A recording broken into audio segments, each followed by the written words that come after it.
हे इंसान, कभी विचार किया है यहां पे किस लिए आया है और आखिर जाना कहां है, किस लिए आया है।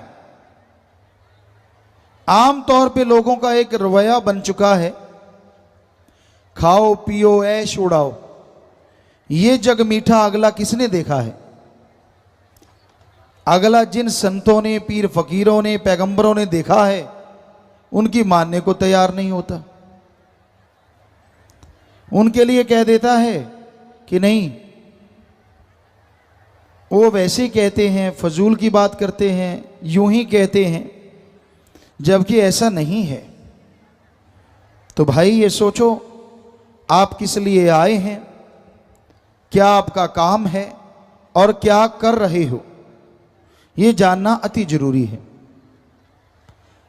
एक बात आपको बताएं, हमारे धर्मों में इंसान को सर्वश्रेष्ठ बताया है कि सबसे श्रेष्ठ इस धरती पे अगर कोई प्राणी है तो वो है मनुष्य। हिंदू धर्म में कहा है सर्वश्रेष्ठ, अति उत्तम जून, सरदार मुखिया जून। इस्लाम धर्म में बोला गया खुद मुख्तियार जून। सिख धर्म में कहा गया सर्वश्रेष्ठ सरदार मुखिया जून। और इंग्लिश फकीर भी यही कहते हैं कि इंसान जैसा कोई दूसरा नहीं। पर सोचने वाली बात है कि इंसान ऐसा क्या कर्म करता है जिससे कहा जाए कि वाकई जो गुरुओं ने, पीर पैगंबरों ने, ऋषि मुनियों ने कहा है वो सही है, कि वाकई इंसान जैसा कोई नहीं है। देखते हैं आदमी और जानवर, पशु पक्षी में क्या फर्क है। अगर निगाह मार के देखें तो पशु पक्षी भी खाते पीते हैं और जानवर भी खाता पीता है। फर्क मात्र इतना है, इंसान जब चाहे, जैसा चाहे वैसा खाने की कोशिश करता है और जानवर पक्षियों को जब मिल जाए, जैसा मिल जाए उसे खा के पेट भरने की कोशिश करते हैं। मकसद तो दोनों का एक ही है, मतलब तो दोनों का एक ही है, अपना पेट भरना, अपने लिए ताकत पैदा करना। तो घर परिवार जानवरों का घर होता है, घोंसले होते हैं पक्षियों के, उसी तरह आदमी का भी घर होता है। बाल बच्चे आदमी के, जानवर पक्षियों के भी होते हैं। फर्क क्या है? जीते जी जानवरों की मलमूत्र काम में आती है और मरने के बाद हड्डियां, चमड़ा सब काम आ जाता है। आदमी का जीते जी मलमूत्र संभालने में साइंटिस्ट लगे हुए हैं, कैसे संभालें, इतना बढ़ता जा रहा है। और मरने के बाद हड्डियां संभालने पे भी टैक्स लगता है। जाओगे वो पहले ही ले लेंगे, आजा आजा तू हमारा ग्राहक है, निकाल, कितने निकालेगा। तो हड्डियां समेटने में भी पैसा लगता है। तो इस लिहाज से देखें तो जानवर आगे हैं। पर शायद आदमी सोचे, साइंस में, विज्ञान में आदमी ने बहुत तरक्की करी है, सुख सुविधा के साधन बन गए हैं। तो साइंस ने कितनी तरक्की की है, गाड़ियां हैं, कारें हैं, क्या ऐसा पशु कर सकता है? ना जी ना, पशु नहीं कर सकता। पर आपको सुख सुविधा के साधन तो विज्ञान के नजर आ गए। पर अगर आज कहें कि आदमी बारूद के ढेर पे बैठा है, सारी दुनिया बारूद के ढेर पे बैठी है, तो गलत नहीं होगा। क्योंकि एटम, परमाणु, अणु, हाइड्रोजन जो बम बन रहे हैं, ऐसा खतरा जैसा आज आदमी को आदमी से है, क्या आदमी को पशु से हो सकता है? कभी नहीं हो सकता। सोच भी नहीं सकते पशु। तो फिर भी पशु आगे निकल गए, आदमी तो फिर पीछे रह गया। फिर धर्मों में क्यों कहा कि आदमी सर्वश्रेष्ठ है, अति उत्तम है, सरदार जून, मुखिया जून, सर्वश्रेष्ठ जून? क्यों? एक कारण है, आदमी इस मृत्युलोक में, इस घोर कलयुग में अगर चाहे तो भगवान को यहां वहां दोनों जहान में देख सकता है, जबकि पशु पक्षी चाहते हुए भी उसे नहीं देख सकते। आदमी को भगवान ने यह ताकत दी है, अगर भगवान का नाम जपे, जीते जी गम दुख दर्द चिंता बीमारियों से मुक्ति, मरने के बाद आवागमन से मुक्ति आदमी को मिल सकती है, जबकि देवी देवता को भी नहीं मिल सकती, पशु पक्षियों की तो बात छोड़ो। इसलिए आदमी को हमारे गुरुओं ने, ऋषि मुनियों ने, संत पीर पैगंबरों ने सर्वश्रेष्ठ कहा। अब आप खुद देख लो, क्या आदमी वाला काम करते हो?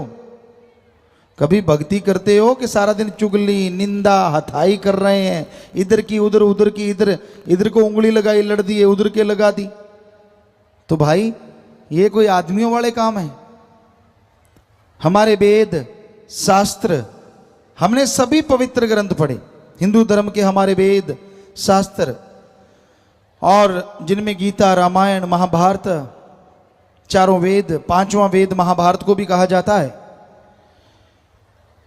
इसके अलावा इस्लाम धर्म की पवित्र कुरान शरीफ, कुरान मजीद, सिख धर्म की पवित्र गुरुवाणी, ईसाई धर्म की पवित्र बाइबल, कबीर जी, शेख फरीद जी, नामदेव, धन्ना भगत, रविदास, बहुत सारे संत, बौद्धिस्ट, जैनिस्ट, सभी धर्मों की वाणी पढ़ी। बिश्नोई धर्म के जांबा जी, उनकी वाणी पढ़ी, उनका गुटका पढ़ा। तो सभी धर्मों की वाणी पढ़ी। सारे धर्मों में यही कहा गया है जो हम आपको आज बताएंगे। 100% यही बात आती है कि आदमी कहलाने के हकदार तो ही हो अगर आदमी वाला काम करो, वरना शैतान से भी आप आगे हो। कई लोग आदमी सोया पड़े हैं, उनको मार दिया, किसी को तड़पा दिया, चंद नोटों के लिए किसी के बेटे को उठा लिया, भाई ने भाई को मार दिया। शैतान भी शर्मा जाता है, वो भी बच्चों पे हाथ नहीं उठाता था। आज आदमी शैतान का बाप बना हुआ है। अपनी मां की संभाल नहीं, अपने बाप की संभाल नहीं। कई लोग हमारे पास आते, गुरुजी प्रसाद दो। किस लिए भाई? मेरे मां बीमार है, उसकी मुक्ति हो जाए। हमने कहा ऐसा प्रसाद तो हमारे पास नहीं जिसको दें वो मर जाए। आप मारना चाहते हो? कहता नहीं, वो टट्टी पेशाब चारपाई पे करता है। तो हमने कहा जब बचपन में तू करता था तब तेरी मां ने तो नहीं कहा कि इसकी मुक्ति कर दो? वो तो नहीं बेचारी बोली कि इसका रोज टट्टी पेशाब कर उठाना पड़ता है, दिन को भी रात को भी, कोई प्रसाद दे दे बेड़ा पार कर दे? वो तो नहीं बेचारी बोली। अब उसका तुझे उठाना पड़ गया तो अब तू कहता है कि वो मर जाए। लानत है ऐसे औलाद पे। कहां चली गई हमारी संस्कृति? हमारे धर्मों में तो यही शिक्षा है। अरे बचपन में मां बाप टट्टी पेशाब उठाते हैं। हमारा धर्म, हमारे देश में यही संस्कृति है। जब वो बुजुर्ग हो जाएं तो उनके बेटे बेटियां उनके हाथ की लाठी बने और उनको बच्चों की तरह संभालें। यह है हमारी संस्कृति। ना कि उनको बूढ़ा कह के एक भूसे वाले कमरे में डाल दें, सूखा रोट खिलाएं। नहीं नहीं नहीं, मरने के बाद आप खर्चा करते हो, शर्म नहीं आती? जीते जी सूखे रोट दिए और मरने के बाद हलवा पूरियां खाओ जी, अपनी नाक का सवाल है। और जब वो जीते जी उनको नहीं खिलाए तब नाक किधर गई थी? शर्म नहीं आती? जिन्होंने बड़ा किया, पढ़ाया लिखाया, ठीक है उनमें अवगुण हो सकते हैं तो वो भी आदमी, क्या हुआ अगर मां बाप है? उनमें भी अवगुण हो सकते हैं, उनमें भी बुरी आदतें हो सकती हैं। आपकी नहीं बनती तो राड़ से बाढ़ अच्छी, अलग रहो, लेकिन उनको कभी बुरा ना कहो और उनकी सेवा से मुंह ना मोड़ो। जितना हो सके उनकी सेवा करते रहो। घर से सेवा शुरू करो, फिर करो समाज की सेवा। पर आज का युग ही ऐसा है। हमने देखा बुजुर्गों को बूढ़िया, डैनिया, इतने इतने गंदे नाम लेंगे भी। है तो तेरा ही खून, तेरा ही बाप है, तेरी मां है, क्या कह रहा है? शर्म नहीं आती तुझे? अपनी मां के लिए, बाप के लिए इतने निरादर के शब्द प्रयोग में लाता है। और मां बाप को भी चाहिए, बच्चों को आशीर्वाद दें। एक उम्र होती है, वेदों में लिखा हमारे, वो तो 75 साल था, लेकिन आज की उम्र माने तो 50-55 साल। उसके बाद आपको संन्यास लेना चाहिए। बच्चों के कंधे पे सारा बोझ डालो कारोबार का, कि बेटा मैं बैठा हूं, काम धंधा संभाल, मेरे अनुभव की जरूरत पड़े तो मेरे से पूछ ले, वरना भाई मेरे से जैसा अच्छा बुरा हुआ कर लिया, अब तू जान। और खुद करो भक्ति। पर बुजुर्ग टांग अड़ाते ही रहते हैं, हटते नहीं। ऐसे नहीं ऐसे करो, ऐसे नहीं ऐसे करो। अरे इतनी कमजोर टांगे हुई पड़ी है, क्यों उड़ा रहा है? राम राम जप, ये लिखा हमारे धर्मों में। पर हमने देखा है नौजवानों को कम फिक्र होता है, बुजुर्ग जो जो। एक माता आई, हमने कहा बोल माता क्या चाहिए? बातें चल रही थी, संगत बैठी थी। हमने कहा शायद कोई बीमार होगी कुछ, या भगवान का नाम मांगेगी। कहती गुरुजी एक बात सुनो, हाँ मुझे पड़पोता चाहिए। तेरी आगे बेटों ने पोतों ने रंग लगा दिया। कहते नहीं रंग तो नहीं लगाया, फिर भी दिल करे। अरे भगवान को पाने का दिल क्यों नहीं करता? आगे से आगे फंसते जा रहे हैं, फंसते जा रहे हैं। तो कहने का मतलब दोनों पीढ़ियों को समझना चाहिए। हमारी संस्कृति को बुजुर्ग आशीर्वाद देते हैं, और एक उम्र आती है उसके बाद संन्यास लेके बच्चों के कंधों पे बोझ डाल देते। तू जान भाई, तेरा काम जाने, मैं तो राम नाम जपूंगा। तो दोनों पीढ़ियों में कमी है, नौजवानों में भी बुजुर्गों में भी। दोनों को ही हम कह रहे हैं समझो अपने अपने कर्तव्य को, समझो अपने अपने फर्ज को, और उसके अनुसार चलो। ये कहता है हमारा धर्म, ये कहते हैं हमारे विधि विधान जो बनाए गए हमारे पूर्वजों के द्वारा। ये ना सोचे मैं किस काम को हूं आया, किस लिए जन्म दुर्लभ है पाया, संत रहे बता तेरा काम है क्या। तो जैसा आपको शुरू में बताया, इंसान को ये सोचने की फुर्सत ही नहीं है, समझ ही नहीं है कि मैं आया किस लिए हूं, कर क्या रहा हूं। संत बताते हैं, संत समझाते हैं कि आप किस लिए आए। हमारे धर्मों में हिंदू, मुस्लिम, सिख, ईसाई, बौद्ध, जैनी, सभी धर्मों में बहुत सारी बातें एक जैसी ही हैं। 99% कहें तो सही होगा। यह कहा जाता है कि आपका सबसे पहला कर्तव्य है प्रभु का नाम जपना, भगवान की प्राप्ति करना। और दूसरा जो कर्तव्य है वो है इस धरती पे रह के कर्म जोगी बनना, यानी अच्छे कर्म करके अपने कर्तव्यों का निर्वाह करना। जो भी आपका फर्ज है, जो भी आपकी ड्यूटी है, सही तरीके से उसका निर्वाह करें। ठगी, बेईमानी, भ्रष्टाचार, लूट खसूट, किसी का हक मार के खाना, ये हमारे सारे धर्मों में मना है। झूठ बोल के लोगों को बुद्धू बनाना, बिना वजह बहसबाजी करना, नशे करना, ये सब बर्बादी का घर है। आप देख लो, अच्छे भले मानस होते हैं, अच्छे बड़े घर होते हैं, जब नशा घर में बढ़ जाता है तो बर्बादी ही बर्बादी हो जाती है। हर धर्म में लिखा है कि भाई नशा ना करो, नशे बर्बादी का घर है। हमारे देश में किसी नशे के लिए किसी भी धर्म में कोई जगह नहीं है। कई लोग कहते हैं गुरुजी नशा बंद नहीं होता, ठेके खुल जाते हैं। आप पीना बंद कर दो, देखते हैं ठेके पशुओं के लिए खुलते हैं क्या? कर दो बंद, फिर देखते हैं कैसे खुलेंगे ठेके, जब कोई जाएगा ही नहीं लेने। तो आप पीते हो, आप नशे करते हो, तभी ये खुलते हैं भाई। पशुओं के लिए तो कोई ठेका खुलता नहीं। तो इसलिए आपको जागना होगा, समाज को जागना होगा, नशों को त्यागना होगा। नशे बर्बादी का घर हैं, कभी किसी को खुशहाल नहीं बनाते। हमारे देश में तंबाकू के नशे से जितना कुछ बनता है, अफीम की खेती से, उसमें 1 मिनट में मरने वाले 2 लोग हैं। यानी जैसे आप घड़ी देख लो, 1 मिनट हो गया, अपने देश में इन नशों से 2 लोग मर जाते हैं 1 मिनट में। इतना बर्बादी हो रही है। ये डॉक्टरों का रिसर्च है, हमें दिया गया, लिख के बताया। तो भाई ये बड़ी दुखद पहलू है। हमारा देश धार्मिक देश कहलाता है और इस धार्मिक देश में सबसे ज्यादा लोग जो मर रहे हैं वो अधर्म का कर्म करके, यानी नशे करके। धर्म कहता है नशा करो, धर्म नशा करने से रोकता नहीं। नशा करो और डट के करो, पर राम नाम का करो, अल्लाह की इबादत का करो, वाहिगुरु की याद का करो, भगवान की भक्ति का करो, करो जितना मर्जी।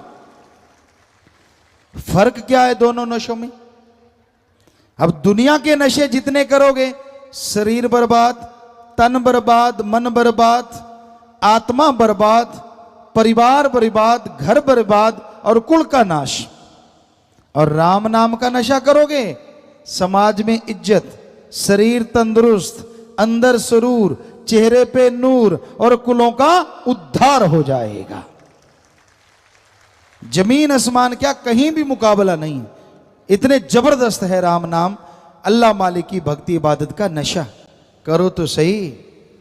लोग पूछते फिरेंगे क्या खाते हो, इतनी खुशी कैसे?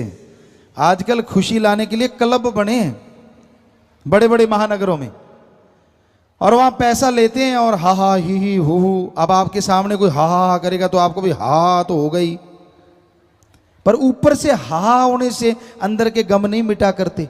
और जब अंदर खुशी होती है, चेहरे पे जबरदस्ती खुशी आ जाती है, रुकती ही नहीं। चेहरा नूर से मालो माल हो जाता है और नूरो नूर हो जाता है। तो धर्मों ने तो हमें अंदर की खुशी लाने के लिए तरीके बताए हैं। सुमन करो, मेहनत करो, कर्म करो, बाकी भगवान पे छोड़ो, वो जाने उसका काम जाने। कर्म जोगी और ज्ञान जोगी बन जाओ। अच्छे कर्म करो, इसका ज्ञान हो। और सिर्फ ज्ञान लेके घूम रहे हो, कोई फायदा नहीं अगर कर्म नहीं करते। बहुत लोग होते हैं पढ़ते रहते पढ़ते रहते पढ़ते रहते।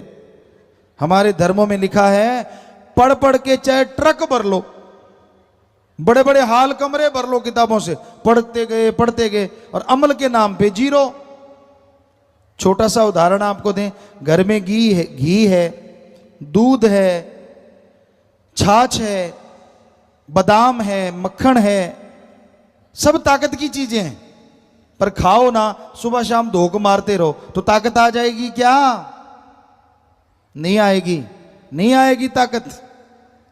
तो उसी तरह जब तक राम नाम जपोगे नहीं, चेहरे पे नूर कैसे आएगा और अंदर सुरूर कैसे आएगा? जाप करना पड़ेगा भाई। राम नाम ले लिया, अलमीरा में ताला लगा के रख दिया। कभी कभी खोलते हैं जब दर्द होता है, बच्चे तब खोलते हैं जब पेपर आते हैं। भगवान जी अब तो रात को दिखा दे, सुबह जाके कर आऊंगा। पूरा पेपर ही दिखा दे रात को, कहता फिर तेरे गुण गाऊंगा। और जैसे पेपर निकल गए फिर वही बात, कौन सा भगवान और कैसा भगवान। ऐसे कोई बीमार हो जाए, किसी का बच्चा बीमार हो जाए, तब कहता है भगवान तेरी काली पीली नीली गऊ। और जैसे बच्चा ठीक हो गया फिर से खागड़ बन के जोर जोर से आवाजें निकालता रहता है। तो भाई ये सही नहीं है। भगवान को लगातार याद करो, सुबह शाम।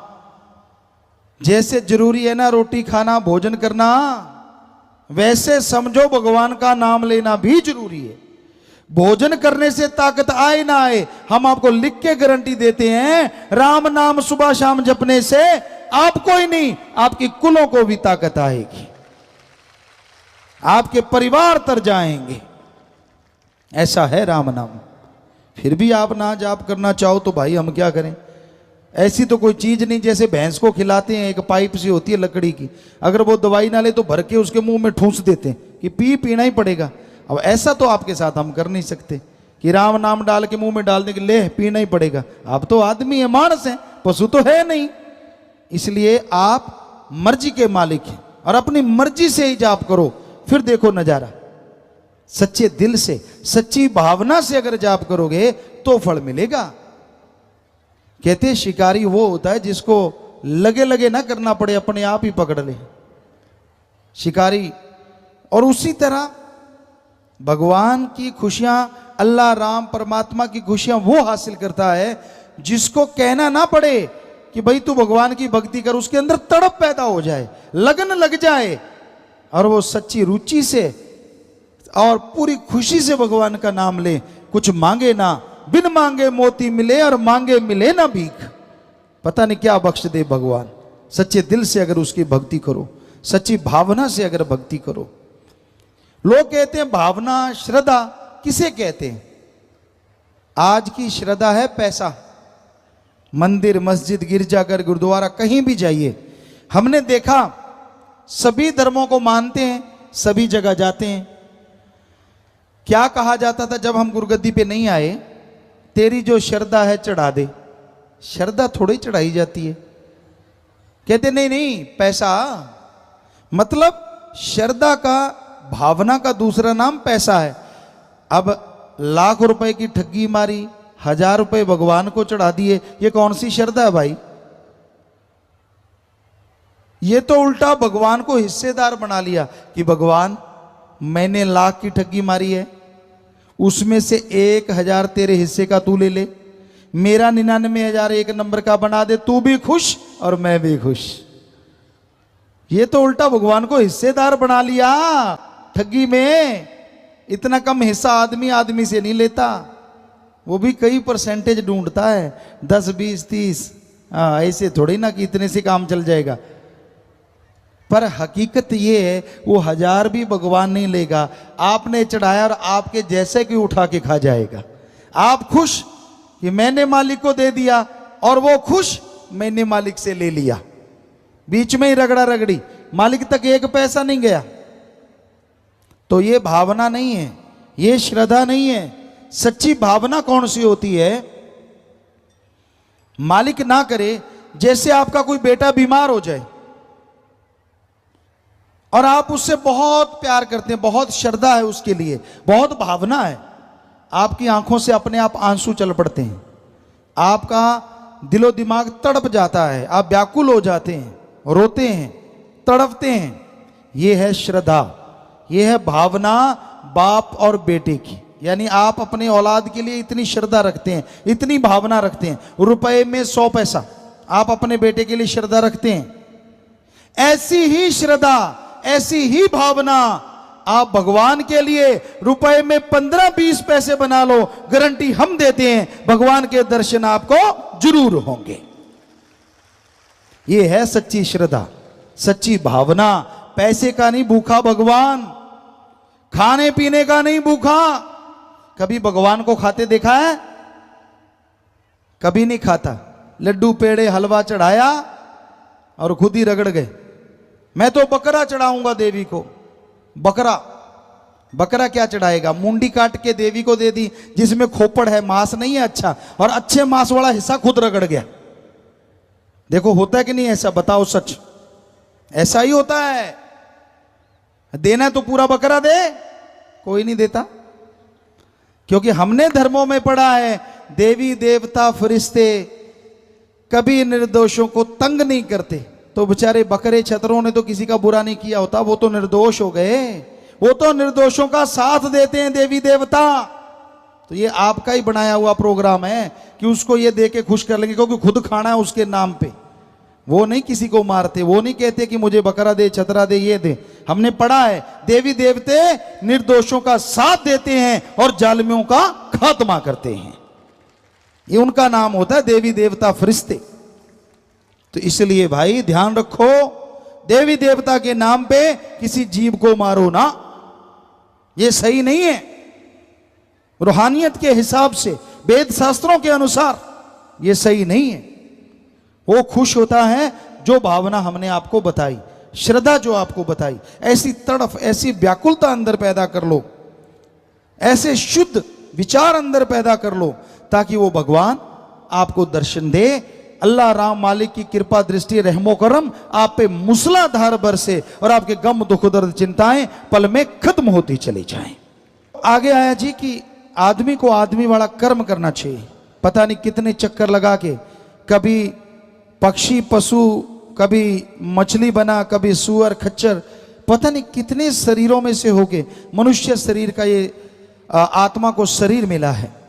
तो इसलिए हे भाइयों, हे बहनों, हे बुजुर्गों, हे बच्चों, उस मालिक का नाम जपा करो, भक्ति करना ना छोड़ो, उससे आपको 100% लाभ होगा, तन मन धन में, घर परिवार में, और आत्मिक तौर पे, सामाजिक तौर पे आपकी खुशियां बढ़ती जाएंगी। ये हकीकत है। ये जन्म मिला प्रभु मिलने की बार, रहा खाने सोने में यूं ही गुजार, कुछ कर ले विचार क्यों बनता गंवार। दिन रात खाने पीने में मस्त ना हो जाएं, बल्कि समय निकाल के मालिक का नाम जपा करें। सुबह रफा हाजते जाते हो, फ्रेश होने के बाद मालिक की याद में आधा घंटा दे दो, क्या जाएगा आपका? वैसे भी तो टाइम लगाते हो, गपशप मारने लगो 2-3 घंटे का नहीं पता चलता, चुगली निंदा करने लगते हो पता नहीं लगता कितना टाइम चला गया। तो ये तो आपने अपने लिए, बच्चों के लिए, पीढ़ियों के लिए, औलाद के लिए टाइम देना है। तो इसलिए कम से कम आधा घंटा या घंटा सुबह और ऐसे शाम को आप नियम बना लो, टाइम फिक्स कर लो, इस टाइम पे जाप करना ही करना है तो कर लोगे। अगर वैसे कहते रहे तो मुश्किल है भाई। एक सज्जन ने चिट्ठी डाली, कहता गुरुजी मैंने सोचा मैं भक्ति किया करूंगा, मन को कहा कि मन मैं भक्ति करूंगा, तू रोक के दिखा।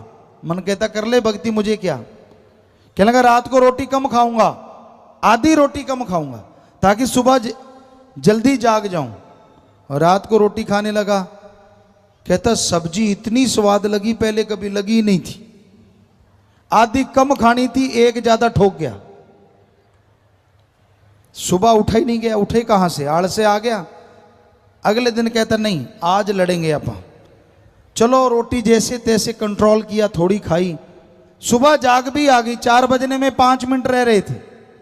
मन कहता वो पागल 5 मिनट तो और सो ले, 4 बजे जाप करना है ना, अभी 5 मिनट पड़े। कहता ऐसा सोया 7 बजे उठा। सो ये अगर टाइम फिक्स करके भक्ति नहीं करोगे तो मन तो ऐसे ही रगड़ता है। हिंदू सिख धर्म में मन कहते हैं जो दिमाग को नेगेटिव विचार देता है, बुरे ख्याल।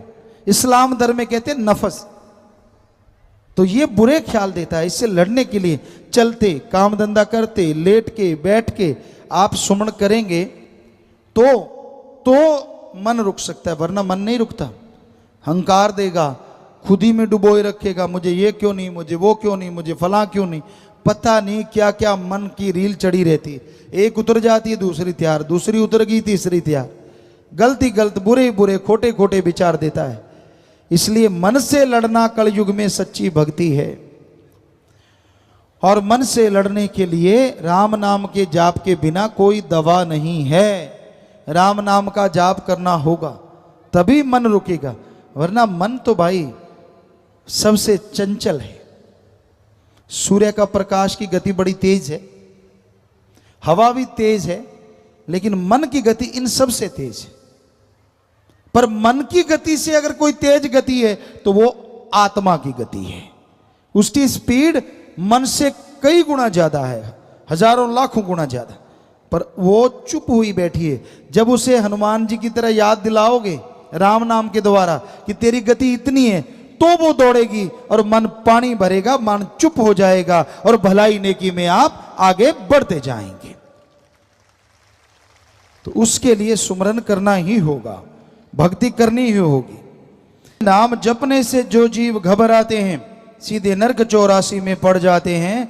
बंदे नाम दया बचकाल से जा। पता नहीं लोग राम नाम जपने से क्यों डरते हैं। हमें कई लोग कहते हैं गुरुजी टाइम नहीं होता, खाने का टाइम, पीने का टाइम, पहनने का टाइम, काम धंधा करने का टाइम। अरे राम नाम में कौन सा हल जोतना है, जीबा से जाप करना है, जीबा मुंह के अंदर है, वो वैसे भी हिलती रहती है, राम नाम में हिला लो। बताओ इसमें टाइम अलग से निकालने की क्या जरूरत है। हाँ, अगर आप नूरी स्वरूप के चाहवान हैं, आप चाहते हैं कि मालिक को नूरी स्वरूप में देखें, उसकी वो परमानंद की प्राप्ति झलक पा जाएं, तो उसके लिए जरूर आप टाइम दें। पर वो आप घंटा सुबह शाम 22 घंटे फिर भी आपके लिए बकाया है। पता नहीं वजह क्या है, क्यों नहीं आदमी राम का नाम लेना चाहता। और इसकी वजह एक ही है, कलयुग, काल का जोर, शैतान की ताकत का बोलबाला। किसी की टांग खिंचाई करनी हो टाइम है, चुगली निंदा करनी हो टाइम है, चुगली निंदा की बात माता बहनों को कहा जाता था कि बहुत करते हैं, लेकिन आजकल भाई कहते हम भी किसी से कम नहीं, मुकाबला नेक टू नेक बराबर का है। एक बार हम स्कूल में गए, कॉलेज में गए, वहां बच्चे कहने लगे पिताजी हमसे कोई बुरी चीज छुड़वा दो, एक बुरी आदत छुड़वा दो। हमने कहा पक्का छोड़ोगे? कहते हाँ। हमने कहा बेटा ठीक है, चुगली निंदा छोड़ दो। तो एक छोटा सा बच्चा रोने लगा। हमने कहा बेटा तू रो क्यों रहा है? ध्यान से सुनिए। कहने लगा पिताजी गुरुजी अगर हम चुगली निंदा छोड़ देंगे तो करेंगे क्या? आप भी सोच के देखो, आप जो बातचीत करते हो उसमें से चुगली निंदा निकाल दो, आप कौन कौन सी बातें करते हो? फलां बुरा, फलां ऐसा, फलां ऐसा, वो ऐसा है, उसका तो बेड़ा गर्क हुआ पड़ा है। अरे तुझे क्या, तुझे मजा आ रहा है क्या? ना जी, लगे रहते हैं एक दूसरे के। अरे इसी टाइम को अगर राम नाम में लगा दो तो आपके आने वाली पीढ़ियों का भी भला हो जाए और आपके शरीर को भी तंदुरुस्ती मिल जाए। पर ऐसा घोर कलयुग आया है, राम नाम जपने के लिए बड़ा जोर देना पड़ता है, जाप ही नहीं करते। मुझे नींद आ गई जी, मुझे काम बहुत है जी, ये सब बहानेबाजी है। कई बिल्कुल खाली होते हैं, वो नहीं जपना चाहते। हम कह दें भाई आधा घंटा जपना ही पड़ेगा, घंटा जपने पड़े, उनको आफत आ जाती हो आधा घंटा भगवान को देना पड़ेगा। कोई काम नहीं होता इसके अलावा। जब जिंदगी राम नाम के लिए लगा दी तो जपो, जाप करो राम का नाम। पर ना जी, उनको भी बड़ी मुश्किलें आती हैं। तो कहने का मतलब ये कलयुग का प्रभाव है। ऐसा भयानक समय आया है, आदमी घंटा सुबह शाम मालिक का नाम जपना ऐसा समझता है जैसे कोई बोझ उठाना। साईं मस्ताना जी महाराज के समय की आपको एक बात सुनाते हैं। एक दिहाड़ी मजदूर था, मजदूरी कर रहा था। मस्ताना जी महाराज कहने लगे भाई क्या पैसे लेता है? कहता जी 1 रुपया लेता हूं सारे दिन का। क्या उठाता है? गोबर उठाता है, गंदगी उठाता हूं जी सारी, सारा दिन फावड़ा चलाता हूं। मस्ताना जी कहने लगे बरी तुझे 2 रुपया दें तो लेगा? कहता काम। काम कहते बस कपड़े अच्छे पहन के नहा धो के बैठना है। कहने लगा मजा आ गया, ये बाबा तो बड़ा फंसा, बैठने के 2 रुपए दे रहा है, मैं तो गंदगी उठा रहा था। कहता ठीक है बाबा। नहाया, अच्छी धोती पहन ली, कुर्ता पहन लिया, आजा भाई बैठ जा। बैठ गया। ये ले राम का नाम, ले लिया, इसका जाप करना है। कहता हाँ जी। अब घंटा आधा घंटा जाप किया, जंबाई आने लग गई। घंटा जाप किया, खाज खुजली होनी शुरू होगी चारों तरफ। थोड़ी देर के बाद वो हाथ जोड़ के बाबा जी के सामने आ गया। कहता हे बाबा ये ले तेरे 2 रुपए, मैं जाप आज करूं ना कल, मुझे तो गंदगी उठाना मंजूर है, पर राम का नाम सारा दिन नहीं जपूंगा। है ना सच भाई? आज देख लो, आप जो दिहाड़ी लेते हैं हम दे देते हैं, बैठ जाओ सुमन पे सारा दिन करना, उससे भला आपका ही होना है। लेकिन आप नहीं करोगे, हमें पता है। या तो खुराटा सुमरन शुरू, थोड़ा इधर उधर टेक लगाई और नींद, या फिर आपको बताया वो काम धंधे याद आते हैं जो पहले कभी याद आए ही ना हो। तो इसका कारण है मन, माया, काम, वासना, क्रोध, लोभ, मोह, अहंकार। ये 7 हैं। 7 के चक्रव्यूह में आदमी फंसा हुआ है और इससे निकलने के लिए सुमरन के अलावा और कोई ताकत नहीं है। सुमरन तो करना पड़ेगा, चलते बैठ के लेट के काम धंधा करते थोड़ा थोड़ा सुमरन करते रहो तो आप इनसे निजात हासिल कर सकते हैं। राम नाम की धुन में ऐसी शक्ति है कि अगर राम नाम आदमी जाप करता है, अल्लाह वाहिगुरु गॉड खुदा की इबादत करता है, तो वहां शैतान महाशैतान काल महाकाल नहीं ठहरता, उसका बाढ़ बांका नहीं होता जो मालिक के नाम से जुड़ा होता है। इसलिए मालिक के नाम से जुड़नो, उसका जाप करो, खुशियां मिलेंगी। आप जाप तो करते नहीं। आपको एक कंजूस की बात सुनाते हैं। 3 कंजूस बैठे थे, चर्चा चली, उनके पास देसी घी 2-2 किलो के डिब्बे थे। कहने लगा भाई, एक कहने लगा मेरा तो अभी 1.25 किलो बाकी है, 6 महीने हो गए। कहते कैसे कैसे खाता है तू? कहता मैं रोटी पे सुई के जो नक्का होता उधर से उठाता हूं और वो लगाता हूं सुबह शाम 3 टाइम, इसलिए घी इतना बचा हुआ है। दूसरा हंसने लगा, कहता बस मेरा तो लगा ही 100 ग्राम है, सारा घी 2 किलो का 2 किलो पड़ा है, बस 100 ग्राम लगा है। तू कैसे लगाता है? कहता तू सुई के नक्के से लगाता, मैं नोक से लगाता हूं, इसलिए इतना ही लगा। तीसरा बहुत हंसा जोर जोर से। वो कहने लगे तू क्यों हंस रहा है? कहने लगा मेरा 6 महीने में 2 किलो का 2 किलो ही पड़ा है। कहते ये कैसे? कहता मैं पता रोटी बना लेता हूं, 2 किलो का डिब्बा इधर उठाता हूं, रोटी को घी दिखा देता हूं और खा लेता हूं। तो आप में भी राम नाम वाले ऐसे ही हैं। कोई तो सुई के नक्के जितना ही जाप करता है, कोई नोक जितना, और कोई राम नाम ले रखा है, दिखा के काम चला लेता है।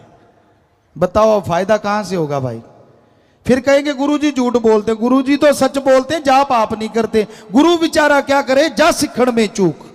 गुरु पीर फकीर तो सच कहते हैं, पर मानने वाला ही कोई ना माने तो गुरु क्या करे? इसलिए भाई राम नाम का जाप करोगे तो माला माल होगे। हम फकीर का काम तो टीचर की तरह पढ़ाना और बताना है, आगे मानना तो आप लोगों के हाथ में है। जाप करोगे तो खुशियां मिलेंगी भाई, अगर करते नहीं तो कर्म कैसे कटेंगे? भोगने पड़ेंगे ही पड़ेंगे। फिर कहते राम नाम वाले को दुख क्यों आया? क्योंकि तूने राम नाम नहीं जपा, भक्ति नहीं की, इसलिए तेरे कर्म नहीं कटे भाई। दूसरों से कम आएगा, ये सच है। जिसने राम नाम से जुड़ गया, फकीर की निगाह में आके राम नाम में बैठ गया, उसका फर्क तो पड़ेगा ही पड़ेगा। लेकिन सुमन करने से पहाड़ से कंकर बन जाता है।